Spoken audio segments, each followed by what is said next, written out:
I graduated May 3rd, 2018. Okay. Take me back to the very beginning, before Tara did drugs. Before Tara did drugs, I come from a great family. My parents are very happily married. They will be celebrating their, I think, like 35th wedding anniversary this year, 37th, something like that. I have an older brother and a younger sister. They're both, smart, successful people, normal, I guess, so to speak. I was active in church growing up. I was in the church youth group. I was in the choir, played a lot of sports. I was very active. I moved to private school in high school, and I think that was I can't blame anybody but myself, but if I blame something, I think that was the beginning of my demise. It was, I became, more focused on being, my social life and, fitting in there than I did in school and sports and everything that had made up my life before. Okay. What was the entryway? I started drinking and smoking pot around the same time. So I think the first time I would say 14, but regularly I was like 15, my sophomore year of high school. And all because you just wanted to fit in? Yes. Wanted to fit in, and I was a late bloomer, so I looked really young, and all my friends were not, and all the boys liked them, so, I just wanted to fit in. When did you realize, or when did it come to your attention that this is a problem?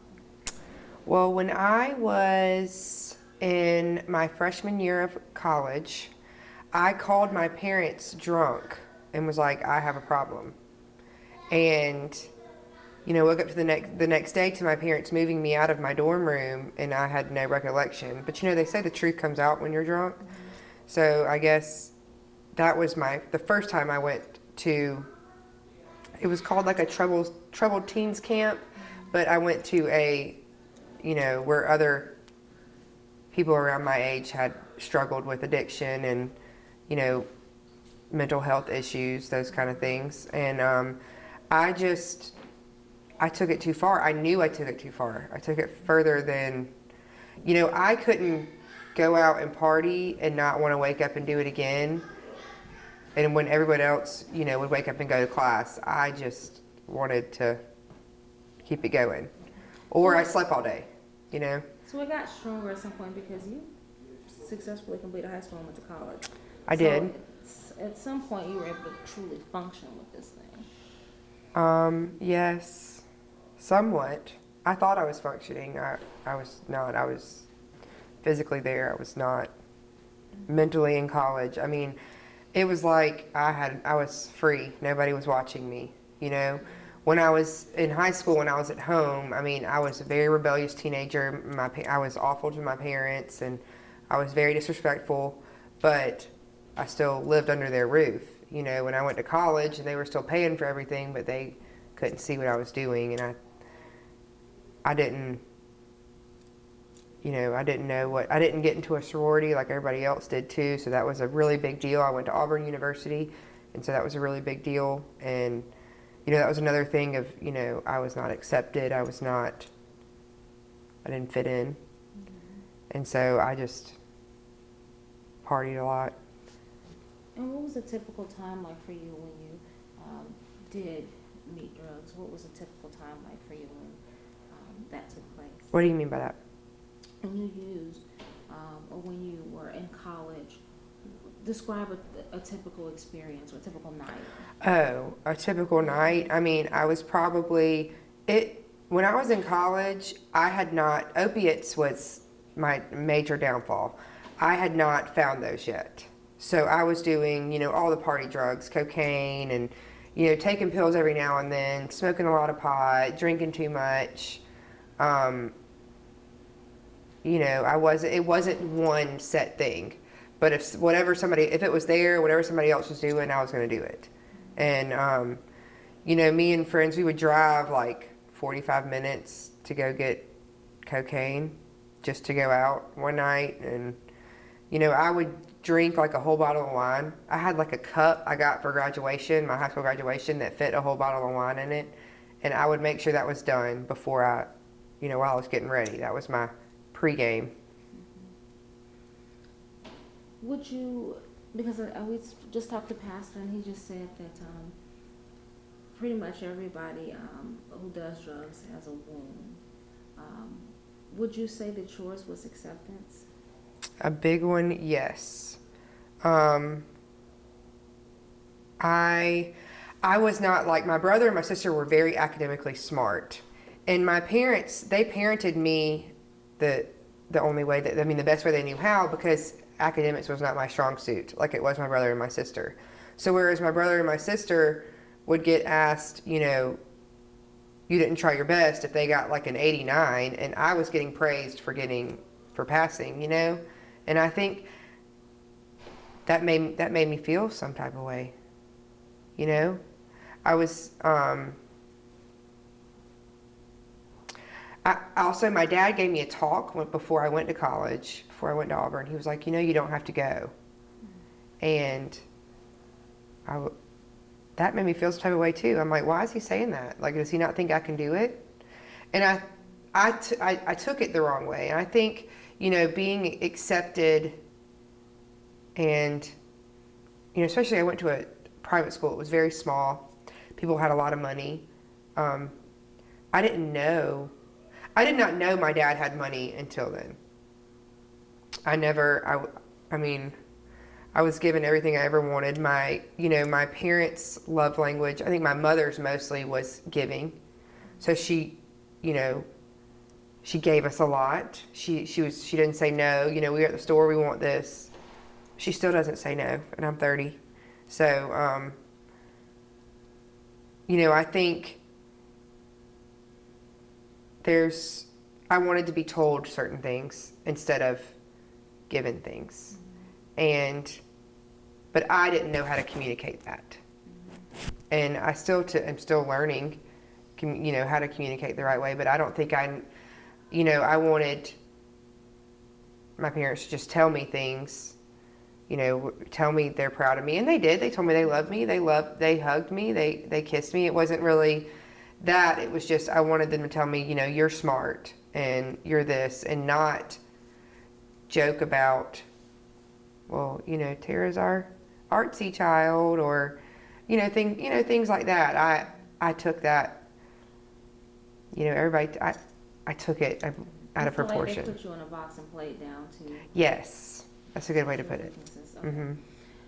6 times you were in and out of treatment facilities. Yes. How was that life?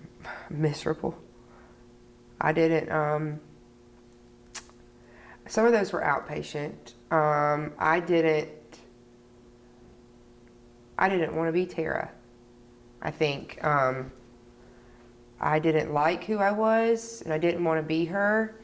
And when I got a little glimpse of me, it was too hard to do. You know, it was uncomfortable. And being uncomfortable can be very freeing if you get to the other side of it. If you work your way through it. If you pray and you reach out to the Lord, and you reach out to your fellowship community, and, you know, your network and all that kind of stuff. I didn't want to pick up the phone. I didn't want to bother people with my problems. I ran so far from God that I wasn't sure how to even talk to him. It's not that I didn't believe. It's not that I was even mad at God for how my life was, because I was very aware that I was the problem. It was, I just didn't know how. I didn't know how to have a relationship with him. I didn't know how. So here comes Catherine's way. It's completely different than all the rest. Why did that work for you? It was my parents quit. They kicked me out.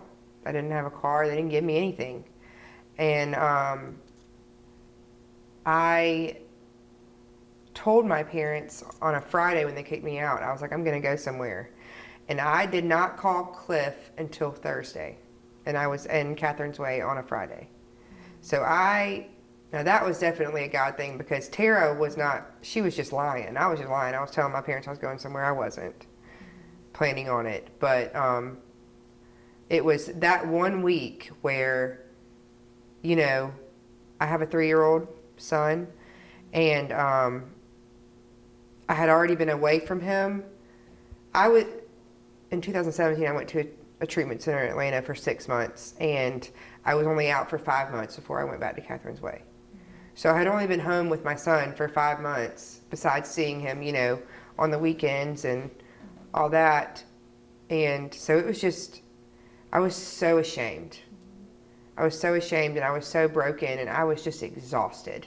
Why did you keep running back to that life? And kind of paint a picture for me of how your life was in between. I was in a very toxic relationship with my son's father on and off for 10 years, and he is not a bad person, but I am a firm believer that two good people can be bad for each other. He's a great dad.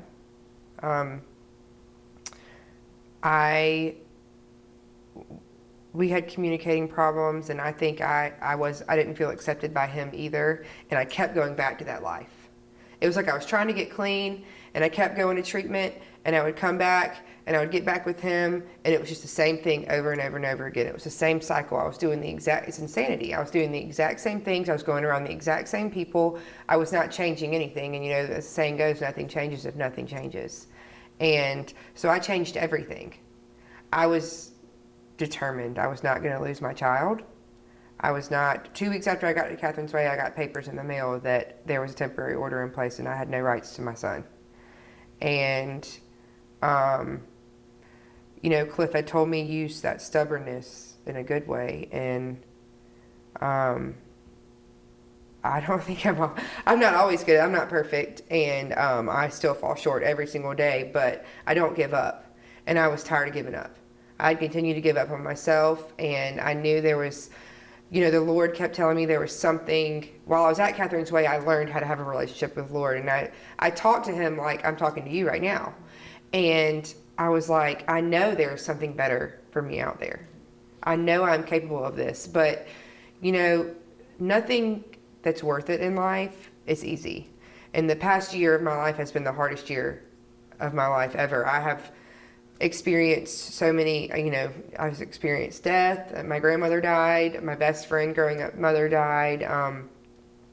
And I've had to fight for me so I could be the mother that my son deserves. And I think that was it too, is I can't do this for anybody else. If you know me, you know how much I love my family, and I wanted to do it for them at first, and then I wanted to do it for my son, and then I wanted to do it for, you know, his father at one point, and I wanted to do it for everybody else, but I didn't want to do anything for Tara. And now I do things for me. I think that was a big part. What was that turning point at Catherine's Way? Was it a meeting? What exactly was it when you were in the program that made you decide, I am going to change for good? Well, I was mad at first because I got there and I was obviously not in my right mind. And so I woke up the next morning and I was like, you've got to be kidding me. I'm in rehab again. And I'm in my hometown. Like, I could get out and walk down the street, and, you know, something just kept me there. For a while, I didn't talk much, but something kept me there, you know. And, you know, now we say that something is God, but I know that now. But I mean, it was just like, you know, there was so much peace. There was so much peace there, and I was just like, I was okay. There was this group of people in my hometown that loved me, that didn't even know me, and it was like, I have friends again. I had lost all my friends in addiction. You were accepted no matter where you were, who you are. And I mean, but I mean, there was no sugarcoating I don't need that. I don't need, yes, we all need to be loved right where we're at in addiction, but it was like, you got to get this now or you're going to die and you're not going to have your son. And it was not sugarcoated to me. And I think, I mean, it just clicked. Like, I have to want this for myself and I have to do this, and this is going to suck and it's going to be uncomfortable, but you can do it. And there are some days that I wake up and I'm like, I cannot believe this is my life. And there are some days that I wake up and I'm like, oh my gosh, I got to keep going. And, but how's your life different now? I pay my own bills, and I mean, my father still helps me. I'm, very, very blessed with my family, and, I have a lot of help with my son, and, too, because I'm back in school. Remember I told you I hated school? Yeah. I'm back in school. I don't know. That's crazy. It's still crazy to me. I have a test today, so wish me luck. But I work at a deli downtown a lot. I live in a little house with my son. Me and his father. We have half and half. It's just a 2-bedroom little house, and it's little, but it's enough for me. I had never paid bills, or I mean, I didn't. If I worked, all the money went to me. Even if I wasn't using, it went to me. I was very selfish, and I can still be really selfish, and I'm really working on that. But I think that was, I mean, when you lose everything, you realize what's most important to you in life, and it's not things, and it's not a high, and it's not, it's not materialistic at all. So I think I've just learned that, I like things, don't get me wrong, we all do, but it's just not what's important, It's just not what's important. And I think I just want to be the person that I can take care of myself. I can take care of my child. And that's what just keeps pushing me every day. It's like, you can really do this. Like, wow, you can do this. And it's not that I want to do it every day, but I can. I'm capable. And God tells me that every day. When I struggle, when I'm having those doubts, when I'm just feeling like overwhelmed, like this is too much because I work. I have a 3-year-old. He plays t-ball. I want to spend time with my family. I still want to have a life. I exercise. You want to fit all these things into like so little time in a day. And when I get overwhelmed and I feel like I'm, it's just too much. I mean, it's the Lord always tells me, you can do this. You got this. You're okay. You get a peace over you. And I had to take time for myself. I'll go get my nails done, or, just, I won't work out that day, and I'll sit on my couch, and I love chocolate, and I'll eat chocolate, and I will watch TV, I don't even like to watch TV, or I'll stare at my phone, or I will take time for myself. I'll turn on my worship music, and, it's just like I've learned that that's okay. It's okay to be lazy sometimes. It's okay to rest, but don't dwell in it. But also don't dwell on the bad stuff either. It's about balance. What's one or two things that you would tell someone who had your old life? Who has your old life? God loves you, and so do I. And you're capable of much more than you think you are. And I think a lot of people, your head will tell you something, but your heart can always do more. Your head will tell you you can't do it, but you can. And that's just the devil. And I think a lot of addicts out there are just hopeless, and they think there's no hope, and there is.